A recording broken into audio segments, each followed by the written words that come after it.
บทกลอนลมหนาวมาทงนาเหงาบทประพันธ์และเสียงอ่านโดยหลานหย่านางลาว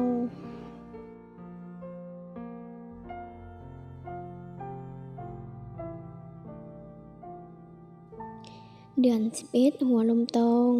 เดือน12หัวลมตาวทงหน้าเหงางวมเซาคานิ่งเข้าเกาหลังเดนอ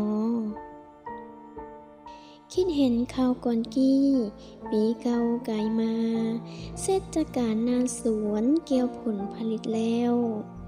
พากันซุ่มแซวลินบ่าวสาวน้อยใหญ่เนาในหน้าให้เขาตอมเต้าห่วมกันบางพอง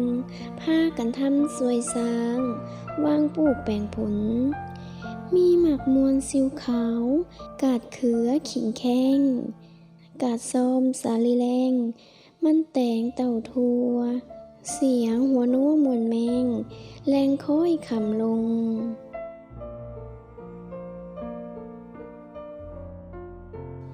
กองเฟืองเฟื่อนผุ่งพ้นคนก่อเกินสูงลุงป้าบ่าวสาวสารเห็ดเฮือนหังหอง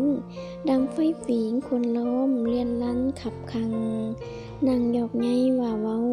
พญาเจ้าใจก่อนอละซ้อนอินอ้อยเป่าปีต่อเฟือง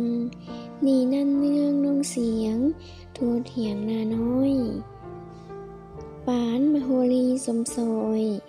อำอิงอ้อยอินอยู่พินพุ่มแผ่นพื้นปวงเต้าซึ่งบานแทนาปีนี้สันไดมาเปลี่ยนปีนเป็นสิวีซอยวอยเห็นแต่ลอยลมลิวผัดผะเหลียงตีต้องแสนเศร้าหมองมัวกำยามหนาวเน่าหน่วงคงเหลือเพียงธงล่าต่อก้าขาบ่มีและนอ